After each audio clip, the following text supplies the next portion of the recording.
Deputy CM అయిన తర్వాత ఎంతవరకు డెవలప్మెంట్ చేస్తున్నారు? ఆడి కొత్త ఆడి నా కొడుకు ముగ్గురు పిల్లలంటాడు. ఓకే.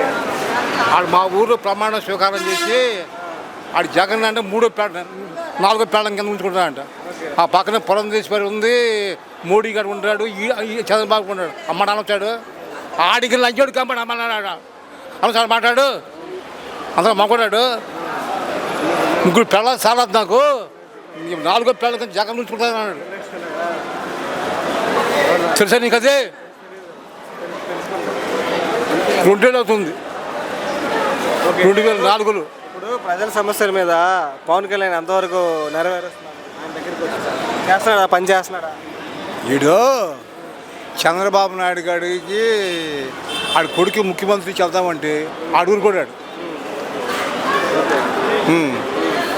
దొంగ నా కొడుకు, మంచి నా కొడుకు కాదు నా కొడుకులో నీతి న్యాయం లేదు నా కొడుకుల దగ్గర. పవన్ కళ్యాణ్ పరిపాలన ఎలా ఉంది? ఇప్పుడు అతను కూడా కూటమిలో వన్ ఆఫ్ ద పర్సన్ కాబట్టి అతను ఏం చేయలేడు. అతని దగ్గర ఏమి లీడ్ చేసి అంత కెపాసిటీగా డిసైడ్ చేసుకునే. సీఎం అయిన తర్వాత ఎంతవరకు ప్రజల సమస్యల మీద ఎంతవరకు స్పందిస్తుంది?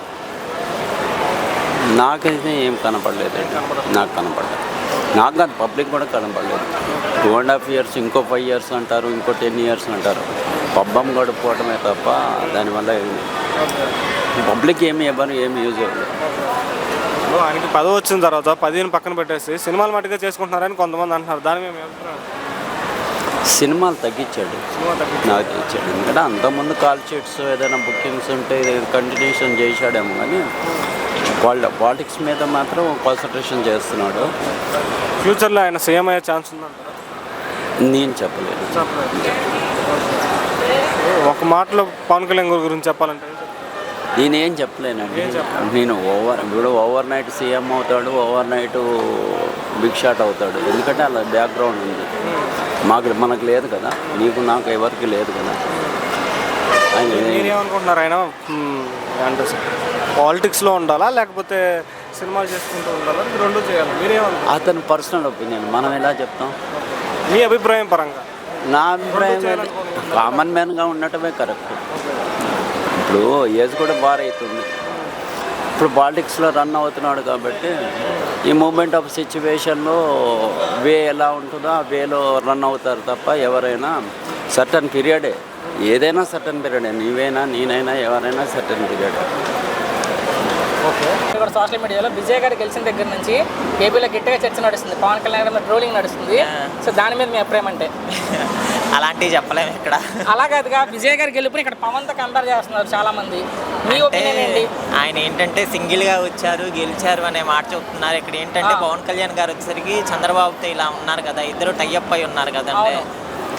పవన్ కళ్యాణ్ గారు కూడా సింగిల్గా వచ్చినట్లయితే పోయేదని చెప్పేసి చాలా వరకు జనాలు తీసుకుంటున్నారు. అవును, ఇప్పుడు అది నడుస్తుంది. ఏంటి మీ ఉద్దేశం? ఆయన సింగిల్గా పోటీ చేస్తే ఒకవేళ పవన్ కళ్యాణ్ గారు బయటకు వచ్చి కూటమి మేబీ నెక్స్ట్ టైం చేసి గెలవచ్చు అనుకుంటా. గెలవచ్చు. ఓకే, ఎందుకు అనుకుంటారు ఆయన గెలవచ్చు అని పవన్ కళ్యాణ్ గారు? ఇప్పుడు చూస్తున్నారు కదా, చేసే కూడా చాలా వరకు అంటే ఒక 100% కాదులే కానీ ఒక 75% వరకు చాలా వరకు ఫుల్ఫిల్ చేస్తున్నారు. ఓకే, అంటే అది ఒక ఎడ్యుకేషన్ పరంగా కానివ్వండి, రోడ్స్ పరంగా కానివ్వండి, చాలా వరకు అయితే ద బెస్ట్ ఇస్తున్నారు. అంటే ఎక్కడో కొన్ని చేయట్లేదు కానీ చాలా వరకు అయితే చేస్తున్నారు, చేసే అంత వరకు కూడా. కానీ విజయ్ గారి గెలుపుకి పవన్ గారు సంబంధం లేదు. కానీ సంబంధం లేని విషయాల్లో పవన్ గారిని లాగి ట్రోల్ చేయడం మీద ఏం చెప్తారంటే? ఆయనకి సంబంధం లేని విషయాల్లో సంబంధం లేదంటే జనాలు ఎలా చూస్తున్నారంటే కేవలం ఇక్కడ పొత్తుతో వచ్చారు, అక్కడ సింగిల్గా వీళ్ళు గెలిచారు అనేది మాత్రమే చూస్తున్నారు. అంటే విజయ్ గారితో పోల్చుకుంటే కొంచెం పవన్ గారు కొంచెం హై లెవెల్ కదండి. సో ఆయన సింగిల్గా పోటీ చేసి ఈసారి గెలిచే అవకాశం ఉందనుకుంటున్నారు మీరు? మ్యాక్సిమం అయితే గెలుస్తారు. ఓకే, చూద్దాం ప్రజల తీర్పు ఎలా ఉంటుందో. ఫైనల్గా పవన్ గారిని ట్రోల్ చేసే వాళ్ళకి ఏం చెప్తారంటే? ట్రోల్ చేసే వాళ్ళకి నెక్స్ట్ టైం చూపిస్తారు ఏదైనా కానీ. Okay, thank you. Hi bro, ఏంటి కూటమి ప్రభుత్వం మీద మీ అభిప్రాయం అంటే ఏం చెప్తారు? అభిప్రాయం అంటే గెలిచింది కానీ ఇంకా ఏంది ఇవ్వలేదు కదా. ఓకే, గెలవటం అనేది గొప్ప అన్న. చాలా మంది శ్రీకాంత్ కానీ అఫీషియల్గా ఉన్నారు కదా. ఇక్కడ మన ప్రభుత్వం నేను చెప్పేది చంద్రబాబు గారి గురించి. వేస్ట్ అన్న.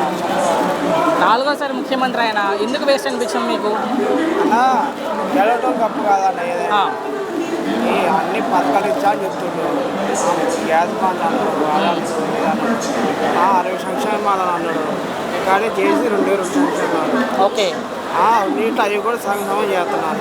అమ్మ కూడా అన్నాడు, తల్లికి మందులు అన్నాడు, అవి అంతే కదా. ప్రభుత్వం అయితే మొత్తం అందరికి అన్ని ఇచ్చేసాం, ప్రజలంతా సంతోషంగా ఉన్నారు, సూపర్ 6 సూపర్ హిట్ అని చెప్తుంది. అన్నీ వేస్ట్ అన్న. ఓకే. చెప్పారు కానీ సూపర్ 6 అనేది వేస్ట్. ఏం జరగట్లా అయితే మీకు?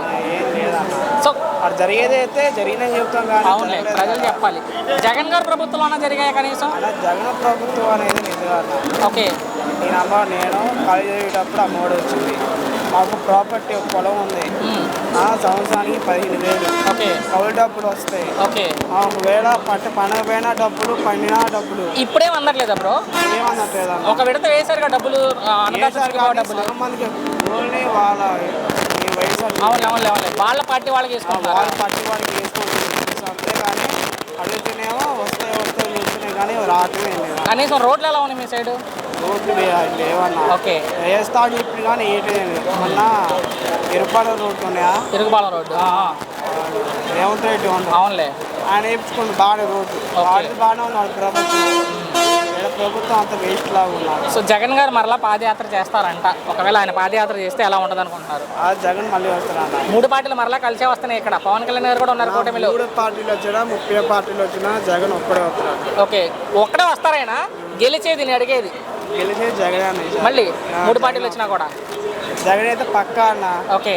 జగన్ రావడం అయితే పక్కా, వాడు వస్తా. ఇంకొకటి ఏంటంటే విజయ్ తమిళనాడులో సీఎం అయినట్టు మన జూనియర్ ఎన్టీఆర్ పోటీ చేస్తే సీఎం అయ్యే ఛాన్స్ ఉందంటారా? నక్కను చూసి పులిని చూసి నక్క వాత పెట్టుకుంటుంది. విజయ్ దళపతి అక్కడ క్యాస్ట్ ఫీలింగ్ ఎక్కువ, ఓకే. అతను ఎస్టీ క్యాస్ట్, అక్కడ పెచ్చింగ్ అది. తర్వాత ఈ సాహసం రజనీకాంత్ చేయలేపాడు, కమల్ హాసన్ చేయలేపాడు, విజయసాయి చేశాడు, దేవుడు కరుణించాడు, గెలిచాడు. ఇప్పుడు అదే జూనియర్ ఎన్టీఆర్ పోటీ చేస్తే సేమ్ అయ్యే ఛాన్స్ అట్టర్ ఫ్లాప్ అయిపోతాడు. ఇక్కడ ఆంధ్రాలో క్యాస్ట్ ఫీలింగ్ ఎక్కువ, ఓకే. ఇక్కడ కాపు, కమ్మ, రెడ్డి వీళ్ళ ముగ్గురు ఉంటారు. ఓకే. అదే రాజకీయాల్లోకి జూనియర్ ఎన్టీఆర్ వచ్చి పోటీ చేస్తే మీరు పవన్ కళ్యాణ్కి మద్దతు తెలుపుతారా, జూనియర్ ఎన్టీఆర్కి మద్దతు తెలుపుతారా? సీనియర్కి ఇస్తాం, సీనియారిటీ ప్రకారం ఇస్తాం. ఇప్పుడు జూనియర్ ఎన్టీఆర్కి ఇస్తారా? సీనియారిటీ రాజకీయాల్లో పవన్ కళ్యాణ్ గారికి ఇస్తాం. ఓకే. ఇప్పుడు మీరు పార్టీ పెట్టిన 2 సంవత్సరాలకే తమిళనాడులో ఏకగ్రీవంగా ఫస్ట్ సారి పోటీ చేసిన విన్ అయ్యారు కదా, దాని మీ అభిప్రాయం ఏంటి? ఇది మా అభిప్రాయం అంటే దీనివల్ల ఫస్ట్ వన్ ఎన్టీ రామారావు గారు ఉన్నారు. 8 నెలల్లోనే ఎంజీఆర్ కానీ ఎంజీఆర్ కూడా ఉన్నారు. ఎన్టీ రామారావు బిఫోర్ ఇంకా 8 నెలలే. ఎంజీఆర్ క్రౌడ్ ఎక్కువ తమిళనాడులో. ఎంజీఆర్ అంటే క్రౌడ్. ఎంజీఆర్ ఒక రాజకీయంగా అసిస్టెంట్కి పనిచేశాడు, అన్నాదొరై దగ్గర పనిచేశారు వీళ్ళంతా. ఎంజీఆర్ కరుణానిధి పనిచేసి వచ్చారు. ఎన్టీ రామారావు గారు ఎవరి దగ్గర పనిచేయలే, డైరెక్ట్గా జంప్ అంతా సినిమాల్లో చేశాడు. ఓకే. ఇప్పుడు విజయ్ గారు గెలిచారు కదా, ఎలా పరిపాలన చేస్తారని అనుకుంటున్నారు? ఇతను చాలా టఫ్ ఫైట్ ఉంటుంది. సంవత్సరానికి 1,00,000 రూపాయలు ఖర్చు పెట్టాలి, 1,00,000 కోట్లు. సంవత్సరానికి 1,00,000 కోట్లు. అధికారులు తలకాయ పట్టుకుంటున్నారు. 1,00,000 కోట్లు ఎక్కడ? ప్రజెంట్ ఇప్పుడు 1,00,000 కోట్లు అప్పు ఉంది తమిళనాడులో. ఇప్పుడు ఇంకా సంవత్సరానికి 1,00,000 కోట్లు ఖర్చు పెడితే కానీ గవర్నమెంట్ ఫాలో చేయలేదు.